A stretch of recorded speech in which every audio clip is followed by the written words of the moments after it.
The following is a Comfortably Zoned Radio Network production.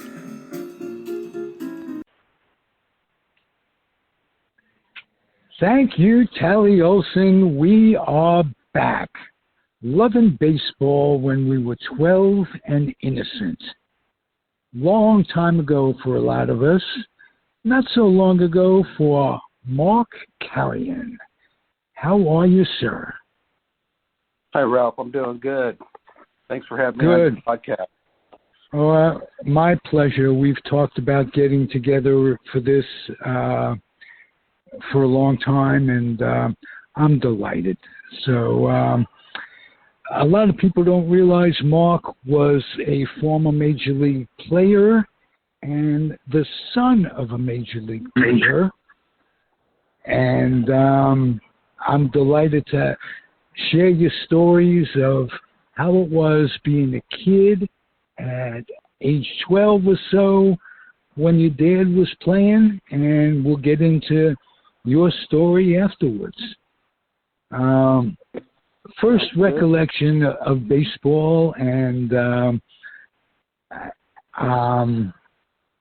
what do you say? Well, what I say to that is, Ralph, is that it was a huge advantage having my dad as a former Major League player growing up. Mm-hmm. Not only was the environment provided, but, we had the opportunity to go to spring training games. He was a member of the Cleveland Indians after he started his career with the White Sox. And right. Then we went on to play in Baltimore and Cleveland. So he decided that Tucson was a good place to purchase a home, and that's where I was raised. And it happened to be the spring training site of the Cleveland Indians. So fortunately, we were able to go into the clubhouse and wander around and interact with Major League players, and players would come over and their kids. Who did you pal around with as a kid? Player's son. I remember. Basically, it was just me and my other brother, my older brother, Mike. Okay. I don't remember too many kids being around in the area except for Alfitz Morris.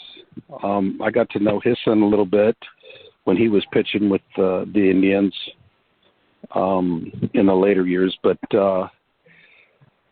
pretty much we would go into the equipment room, and Cy was the equipment manager, and he'd give us a bag full of hats and just souvenir items that we cherished. And then we would go into the cooler and pull out a soda pop, candy bars, and just kind of sit around and watch the big leaguers prepare for training. Is there anyone that you particularly, not including your dad, but who took you kind of under their wing and made you feel comfortable? Okay, so when they would come to town, Pat Corrales would come to the house. I went to a barbecue where Boog Powell was barbecuing and eating jalapeno peppers like pickles. And and I had an opportunity to meet Hall of Famer Frank Robinson. Oh, wow. Yeah, it was nice. Doc Edwards came to the house, and Doc was one of my coaches as a member of the Mets. So having the opportunity to meet him years before was, we had some conversations about my dad, and my dad had passed in '87. So, we would sit there and chit chat about some of the memories that were created when he was managing the Indians. Mark, was there ever a time when you didn't think, I've got a good chance at making the bigs myself? Well, our parents put us in organized sports just as soon as we were able to. I think it was like 6 years of age. So we started playing ball then. And I didn't really think that, I made consistent contact, but I really didn't think that I had any hopes of just playing for fun until I got to the high school level, when I really started to excel and put together some pretty good back-to-back seasons. I thought I should have made varsity as a freshman in high school. I didn't. I played junior varsity, and then my sophomore year, Alex Canoza gave me a chance at South Point Catholic High School to be the starting right fielder, and I put together pretty good 3 seasons my sophomore, junior, and senior year. And I ended Who looked at you as a scout at that point? Roger Youngward was the scout who signed me, but there was a gentleman by the name of, I believe it's Scott Reed, a Phillies scout. I know you scouted for a piece. I scouted for Topps baseball cards. I don't know if you ever ran into Cy Berger, the Topps baseball card maven. He was he started it all, and I don't know when you made the bigs if he greeted you as he did many of the players. I think so. What was his last year? Cy Berger, probably the 90s. Okay, yeah, I did meet him then, because my first big league camp was right after the Mets won the World Series in '86. I get a phone call. They added me to the 40-man roster, and I went to spring training, and it was the Payson Complex, and we played our games at Al Lang Stadium before we moved over to Port St. Lucie. But yeah, I definitely had to have met him.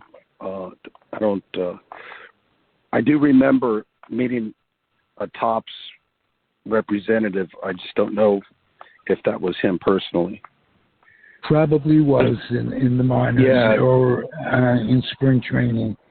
And what did you like about the Met organization as compared to the Giant organization that you later played for? Well, you always remember the first organization that drafted you. And we were the scouting department, Joe McIlvain and the head scouts, Harry Miner, Roger. They really put together some good drafts starting in '80 with Daryl Strawberry and Billy B, Terry Blocker, and all of those guys were outfielders, which kind of made my chances of ever becoming a major leaguer pretty daunting. But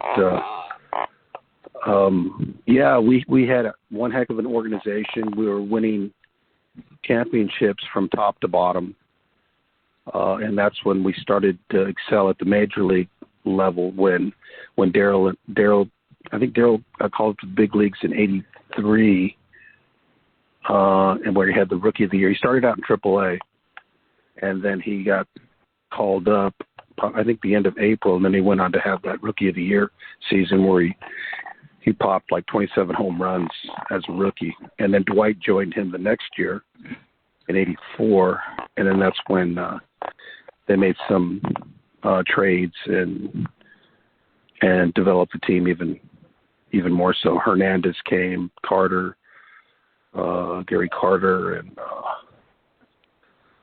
just Roger. building towards '86 at that point. Exactly, building toward the '86 team, which we were so loaded that I think that we fell short of what could have been, but nevertheless, they were able to put together that World Series team in 86. I got to play. I got my first call-up in 87. And then in 88, they won the division as well, but lost to the Dodgers on that Socha home run. So, okay, the guy I'm most curious about and who I thought really is very underrated, wasn't appreciated, Howard Johnson. You were a teammate of his, and tell me a little bit about him. Well, Howard was a really solid player. He really put together, after we acquired him from Detroit, he was playing third, he was playing short, very versatile in the infield, very strong. Then he started putting together some power and speed, a rare combination, and just a solid player all the way around, and a good teammate. Was Daryl a good teammate as well? Daryl was a really good teammate to me. I remember after my father passed away in 87, Daryl was the first guy to come up to me after I joined the team in L.A., put his hand on my shoulder. He didn't have to do this. He was a superstar. I was a rookie. Put his hand on my shoulder, he looked me in the eye, and he asked me how I was. And I'll never forget that. Wow. Yeah, it means a lot. Tell me a little bit about your dad that we may not know. Came up with the White Sox in 1959. I think he got a cup of coffee, if nothing else, and that was I was like 9-10 years old. Well, I was a little old. I was 13, and the White Sox had Nellie Fox and Louis Aparicio, and I thought Juan Pizarro, Al Lopez was the manager. They had one heck of a team. In '59, they won the division, and this is the era where, I mean, you got the Bronx Bombers and some really good ball clubs back in that time. So he got called up in '59. Got very little playing time. But then Sherm Lawler was getting a little bit older, and so then he started getting his at-bats started increasing. 61 through 63. I think 62 was the season that he played the most. Had 300 or so at-bats, and followed that up with another good year. But then, unfortunately, my dad slid into second base, and he tore up his shoulder, had labrum and rotator cuff and all that. And,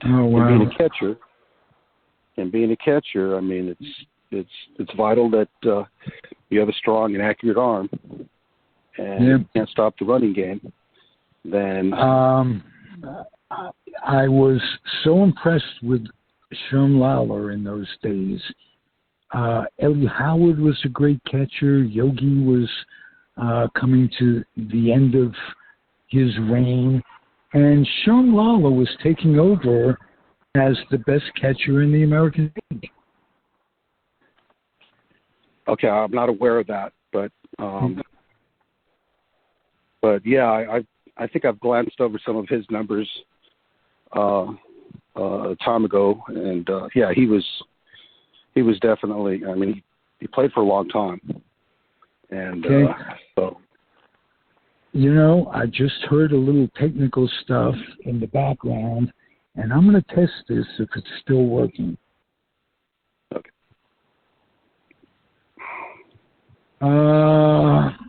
I don't think we have a connect. Let me try again.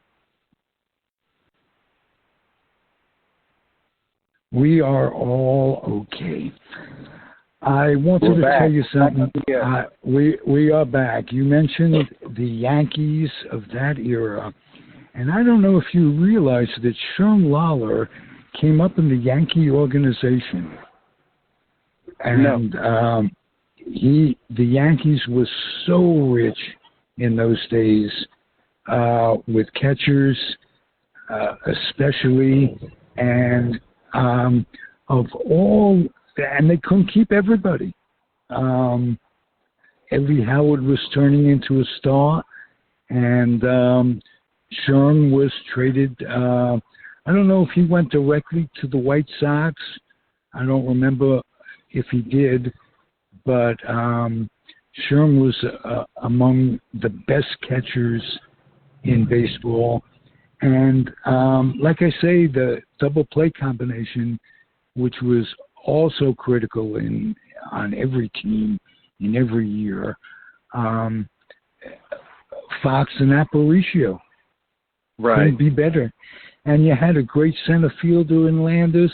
He wasn't much of a hitter, but he was a terrific fielder. And I'm thinking that you might have played with his son later on. Not.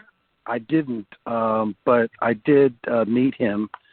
I guess Mr. Landis was living up in the Bay Area somewhere, and his son reached out to me when I was with the Giants, and we never got an opportunity to get together, but we did speak on the phone, and I guess after his career, he got into sports management or sports. He was an agent, so he was hoping to try to recruit me, but I was already committed to another group out of New York, and but nothing materialized out of that. Okay, yeah, Landis was he didn't play for the Giants very long, if I remember. It was Craig Landis. Was his name? Did he get to? Sorry, pardon me. Was he Did he make it to the big leagues? He did. Craig Landis played a little bit with the Giants, and as did you. Not that I asked you the question kind of in a roundabout way. What did you like about the Mets as opposed to the Giants? What was their philosophy? How did their philosophy as a team differ, the Mets and the Giants? Well, the Mets, we had power. Had Hernandez, who was the consistent hitter. And then you had Daryl and Gary Carter. Ray Knight was putting together some good years. George Foster was on his way out. So they and then we had the pitching staff, the remarkable pitching staff in New York. You had the 5 starters, Dwight, Ron Darling, Bob Ojeda, Sid Fernandez, and I know I'm forgetting somebody. Let's see. I'm thinking. I know off you the had top of Rick my head. Aguilera came in there. I was a Met fan in those days, but before that, I was a New York Giant fan, and they moved to California, and ironically, I moved to California as in the Air Force. Oh, well, thank you for your service.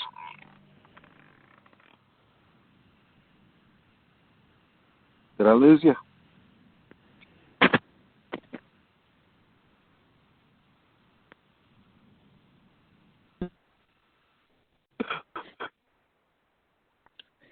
You know, technical stuff gets to us every day of our lives. Today is no exception. I was cut off by my guest, the charming Mark Carreon. Welcome back, Mark.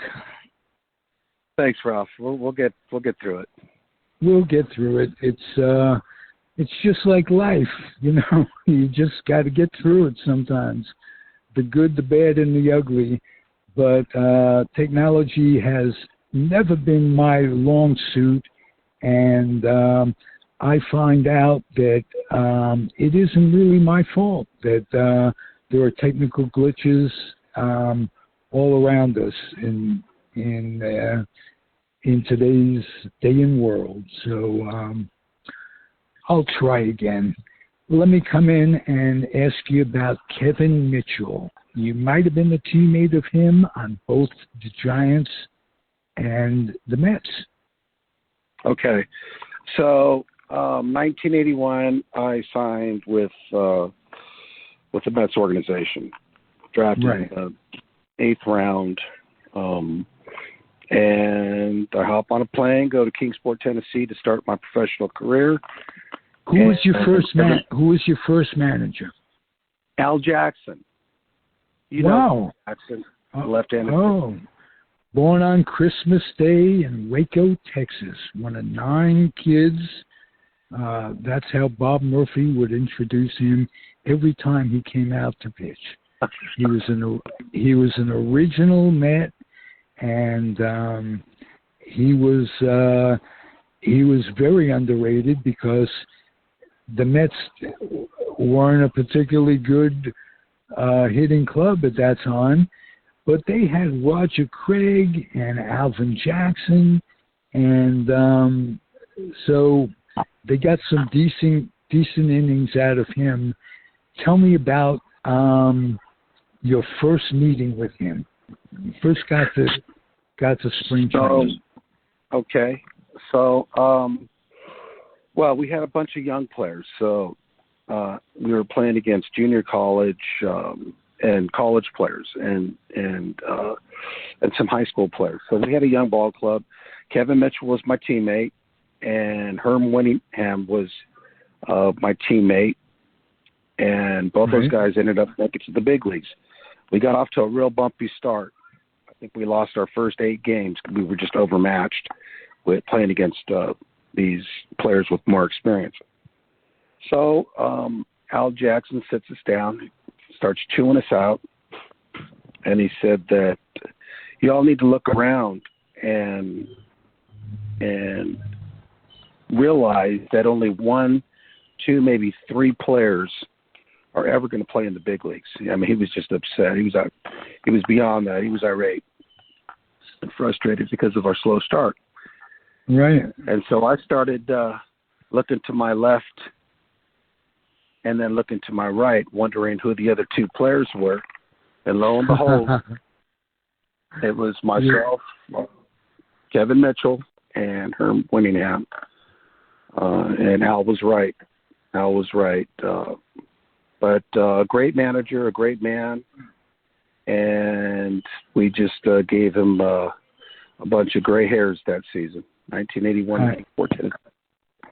Now, I've had the philosophy that if you're signed as a pro, you've got pretty much the same amount of talent, with a few exceptions. There were the Daryl Strawberries and the Dwight Goodens, but pretty much it's a head game, isn't it? Oh, absolutely. I mean, everything begins with a thought, and what you're feeding your self-doubt is, I mean, you know this, right? It's a game of failure. 7 out of 10 times we fail, and we go home with that every day. So it's a lot of self-doubt can creep in there, and it becomes a mental game. How mentally tough are you to maintain a good frame of mind? And you got to have a short memory too. But if it's a mechanical flaw, obviously you got to go into the batting cage and iron that out. But more times than not, it's a mental thing. It's so you just lack confidence.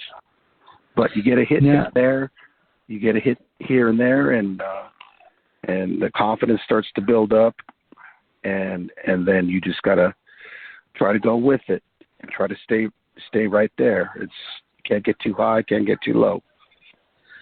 Who were some of the players that you started with that just didn't have the mental, had maybe better physical qualifications, but just didn't have whatever it took mentally to survive? Who were some that you were disappointed that they didn't go all the way? Well, the game is very challenging, and for me to call out some of my teammates throughout the years, I mean, it's a lot of it has to do with injuries. I know a lot of players that had the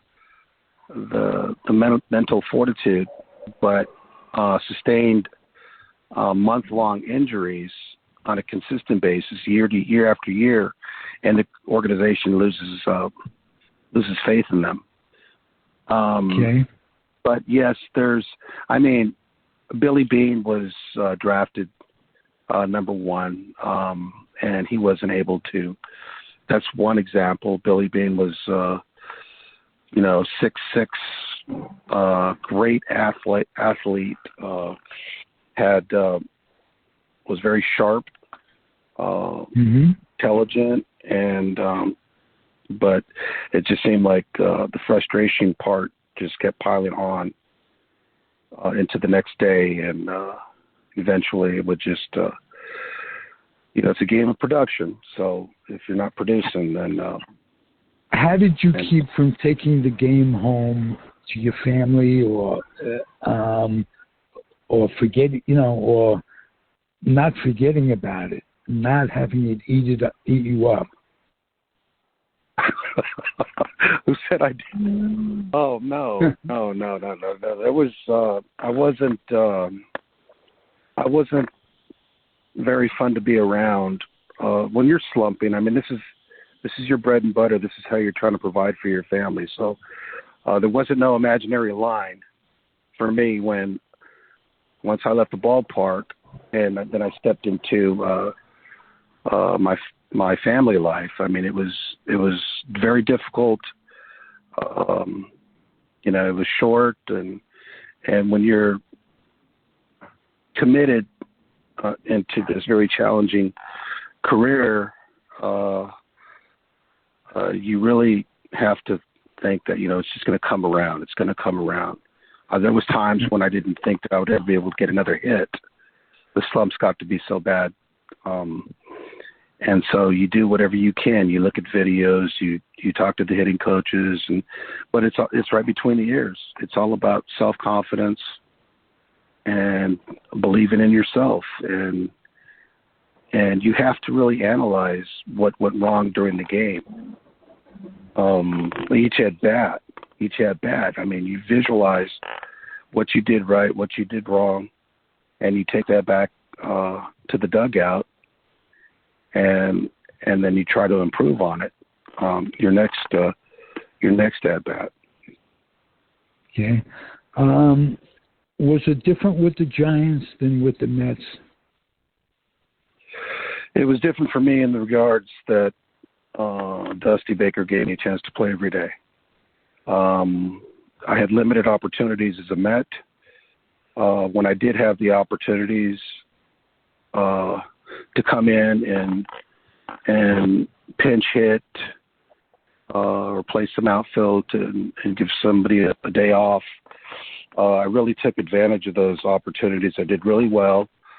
I was pretty much a victim of my own success because I was very productive as the fourth outfielder, pinch hitter deluxe. So I still have the Mets all-time home run record for pinch hits in a career in the Mets organization with 8. So wow. I did whatever I could. I prepared. I did my workouts and took care of myself as best I could to whenever I did get that one opportunity. And it was frustrating because there'd go days when I wouldn't see any action. And then I would get one at bat here, one at bat there. So it was very frustrating for me to go through that after having all-star seasons pretty much my whole life, and then just to get limited playing time with the Mets. But that they just won the World Series in '86. They had a heck of a ball club through the latter part of the '80s, and New York, it's a win now city. I was going to make reference to the fact when you're talking about coming home and what have you. if say you're a real estate salesman and you don't make a sale that day, you know it, and your immediate friends know it, or business associates, but it's not on the front page of the New York Times or the Daily News. The pressures of New York must be immense. Did you especially live if in you're it? playing every day? I mean, I used to see Daryl and Dwight having to shield interviews after the game, after good games and the bad games, and I was just in awe of how they were able to handle that type of media pressure. So many papers in New York. The media is it's like no other place. In comparison to like San Francisco, where, Barry joined the team in '93. It was my first year back in the National League after 1 year in Detroit in '92. And we signed Barry Bonds. I was in spring training as a non-roster. I had to make the club. Dusty informed me 2 days prior to heading north to the Bay Area that I had made the ball club. So, and then you had Will Clark there, and Mitchell was already gone. But yeah, the media in comparison was just like a walk in the park. What was Clark like? What was Clark like as a teammate? Well, Clark was a very good teammate and a friend of mine. We got together a few times during spring training. Robbie Thompson, Mark Portugal, Dave Martinez, Ben Zinger. All of us would, we got to know each other. Glenn Allen Hill. During spring training. Allen Hill was a hitting machine. That guy could stroke. Yeah, strong as an ox. Yes. He's a very humble, kind-hearted person as well, and a fierce competitor. But yeah. And your coach was an old buddy of mine, Wendell Kim. Wendell Kim, one of the greatest hustlers. I mean, that guy would just sprint in and out every inning. And he had a great sense of humor. He kept the ball club loose. He stretched us. He was our stretch, not the conditioning coach, but our stretch, pregame stretch guy. And he would keep everybody loose with a sense of humor. Funny individual, a great human being, and God rest his soul. Yeah, God rest his soul. Indeed, he was the manager in Fresno who introduced me when I was the tops rep to Will Clark, Jeff Brantley, and a guy named Ojeda. They all had signed that week, and I got to sign them to their tops contract. And Robbie Thompson came along a year later. I guess it was 84 or 85. And so I got to know these guys on their way up. And Clark, because Will Clark did not change in personality from the time he was a rookie until the time he retired. He was absolutely the same guy. And it was an honor to really be around those guys. Dusty was a great guy. He was a fast shooter. No doubt. I respect the man. He's had just a remarkable career as a player, and as a manager, he's still doing it. Just a magnificent career he's put together. the longevity of all. I don't know how he's managed to do all that, but he has, and I'm wishing him all the best in the upcoming playoffs. I'll be watching him. I managed to get to Houston to watch a few ball games. I wasn't able to reach out to him, but nonetheless, I wish him nothing but the best. But Will Clark, though, that guy's hand-eye coordination is like no other. Barry what is the exception to the rule, but Will Clark could put that bat on the ball with the best of them. Yes. How about Robbie Thompson, an overachiever from the word go, made the majors after about a year in the minors and solidified that second base position. He was the guy I think of when I think of an overachiever. Well, Robbie was stronger than he looked. I mean, Robbie had a big bat, he was strong upper body, but I didn't understand. I had so much more respect for infielders when Dusty gave me a chance to play first base on an everyday basis, and learning a new position in the big leagues is challenging in and of itself. So there was a lot of pressure there. Not really. Had you played first base at all before? Never. So it was foreign. What a gutsy move by Dusty Baker. Gutsy move by him and Bobby Bonds, Bob Lillis, Matt, Robbie. Those guys really helped me out a lot. But, I mean, just to see Matt, and Matt, I mean, just a great third baseman with an accurate arm. Everything he threw was just right on the money. And Robbie having the courage to stay in front of these sharply hit ground balls and just filled them with really soft hands. I was so impressed with and Royce too. Royce going to his left or to his right. I mean, these guys were just. Royce had a great appreciation. Yes, Royce Clayton. This is a greater appreciation for infielders after playing first base in 95. What did you learn? 95 was the strike year, and you mentioned Matt Williams.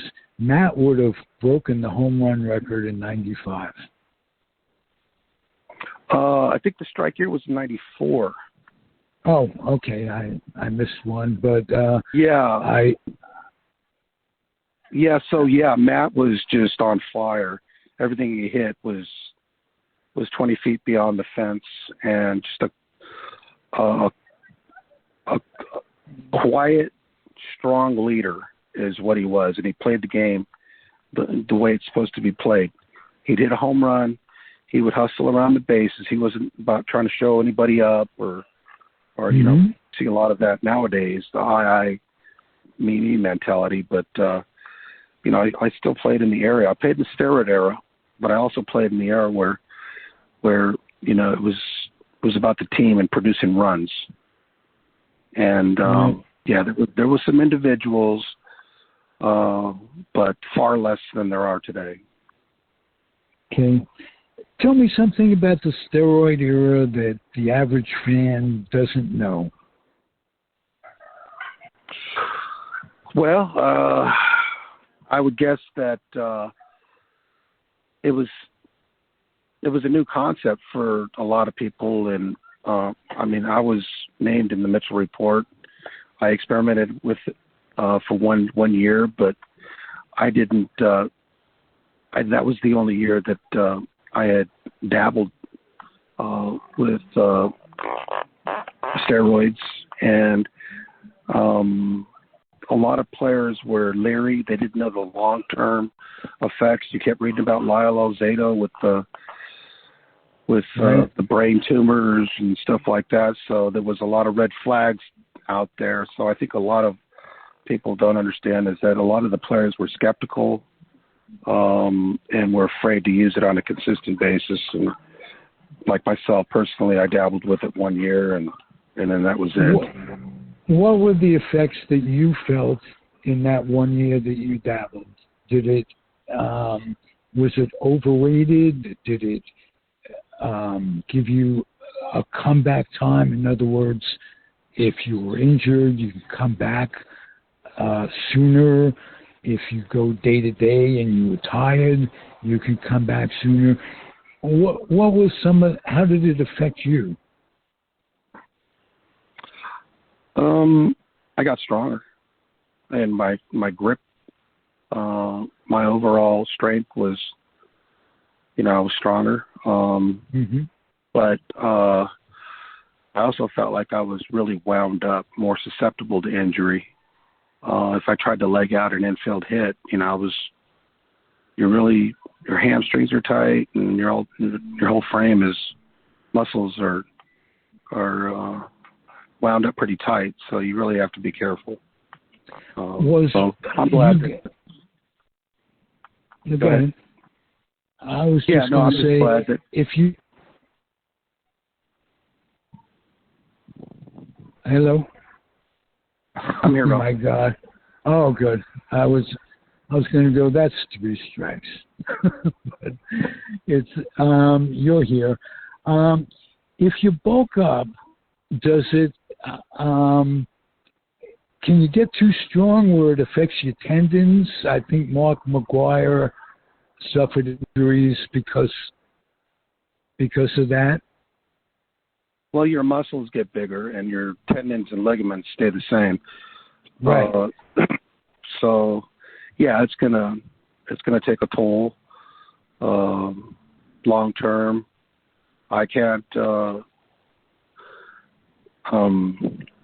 Some guys were able to manage it throughout their career. Jose McGuire and still play. 140 games a year. Right. So, but yeah, that was the steroid era. I'm glad that it's been banned, and it's unfortunate that there's still some guys that haven't conformed to the rules of today's game. You still see it and read about it, but I'm glad that they put a stop to that, especially with these younger players, younger individuals having some negative results from it as amateurs. And I'm glad that baseball finally decided to put a stop to it.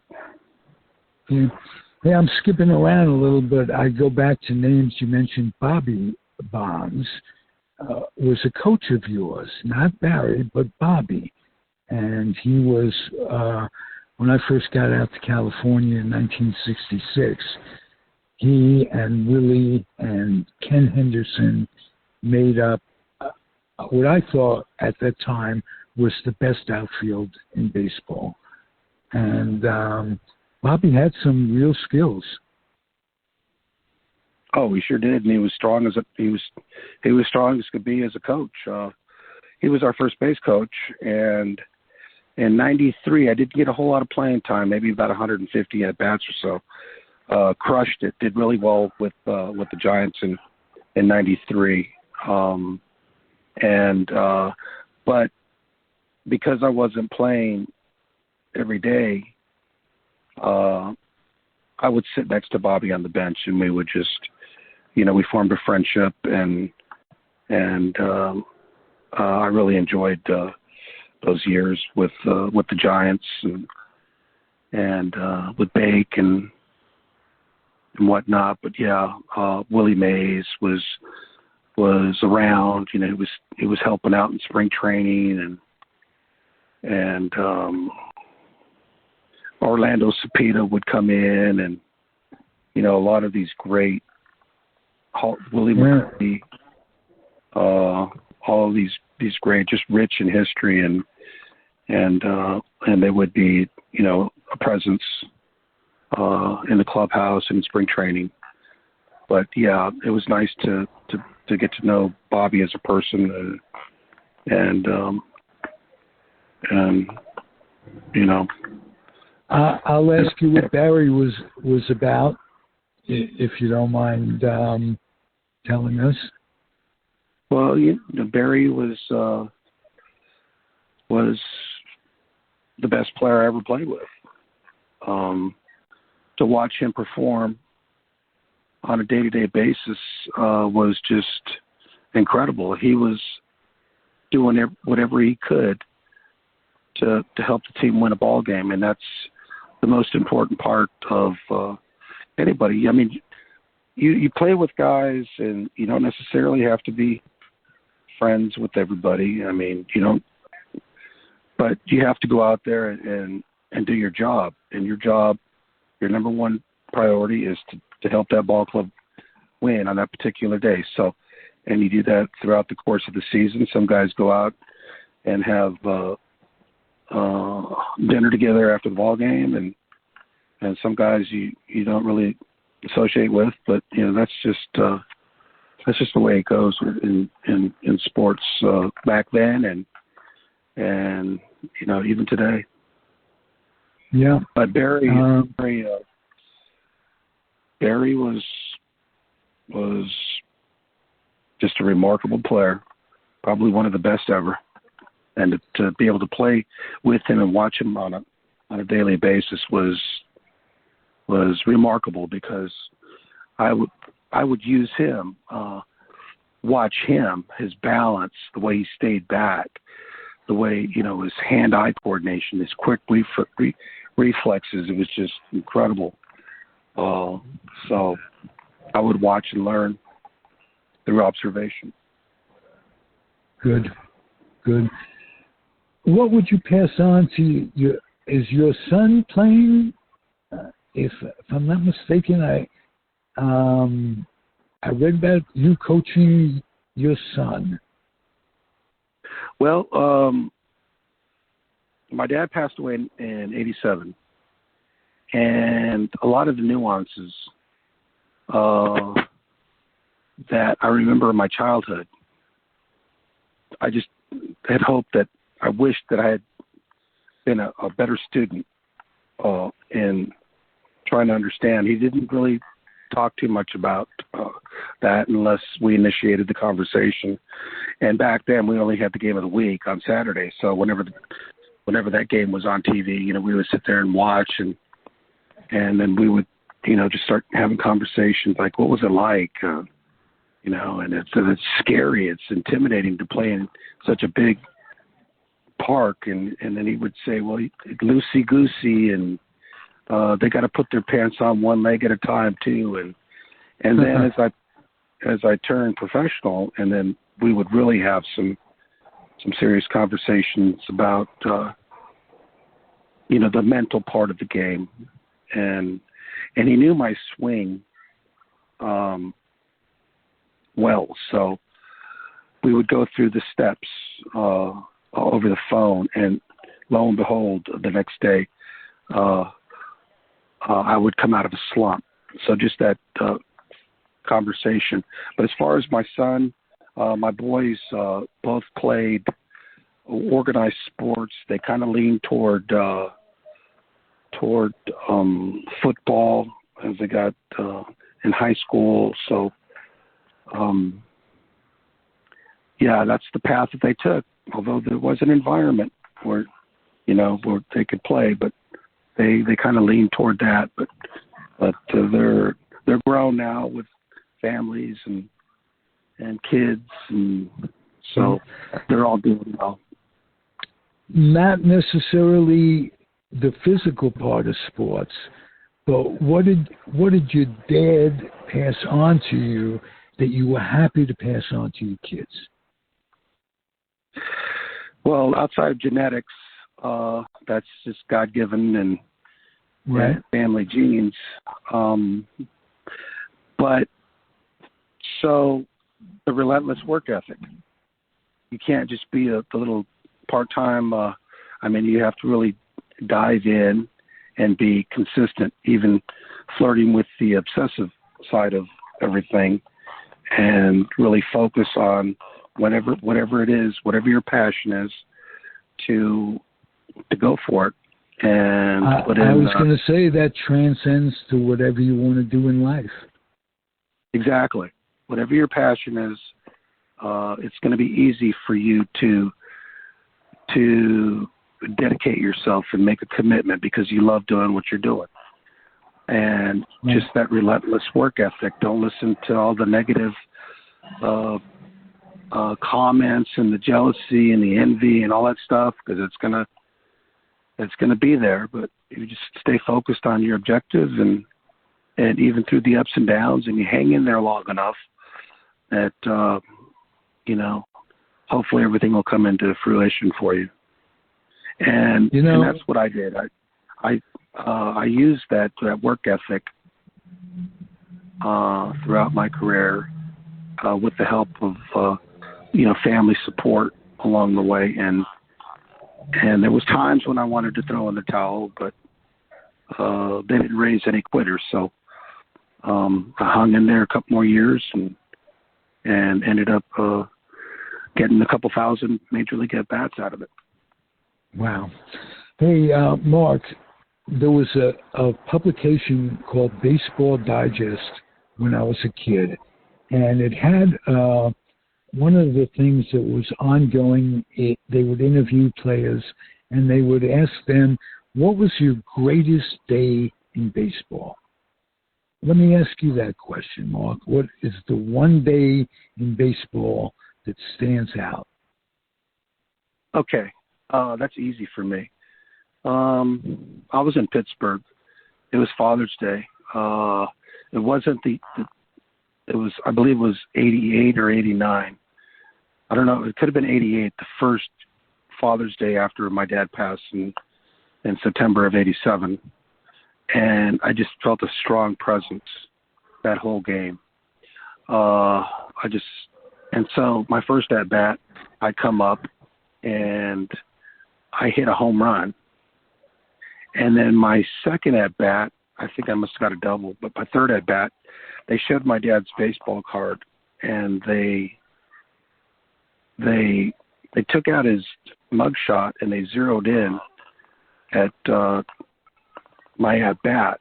And just as they did that, I hit my second home run of the game. Player of the game, interview after the game on wishing everybody Father's Day, and even the dads that were present and the dads that were no longer with us. But yeah, that was my most memorable game, and a gift that I was able to give to my dad on Father's Day. On Father's Day, wow! I couldn't come up with a better close to our interview than that. So okay. I'm going to ask you if you would, in the future, come back and we can elaborate on some of the things that we talked about. But I just want to tell you, this was terrific. And I am incredibly appreciative of your time and of your honesty. And you're terrific. Thank you, Mark. Oh, thank you, Ralph, for having me. And, no doubt it'll be a pleasure speaking with you again in the future. Thank you. That's music to my ears, sir. Okay, Ralph. You have a good rest of the day. You too. And I just want to say thank you for listening, everybody. It's the Comfortably Zoned Radio Network. And my guest was Mark Carreon, who's a gentleman. And that's my highest praise. Thank you, Mark. And again, thank you for listening, everybody. Comfortably Zoned Radio Network. I'm Ralph Tycho, the weak link of it all. But adios and happy trails. All right, Ralph.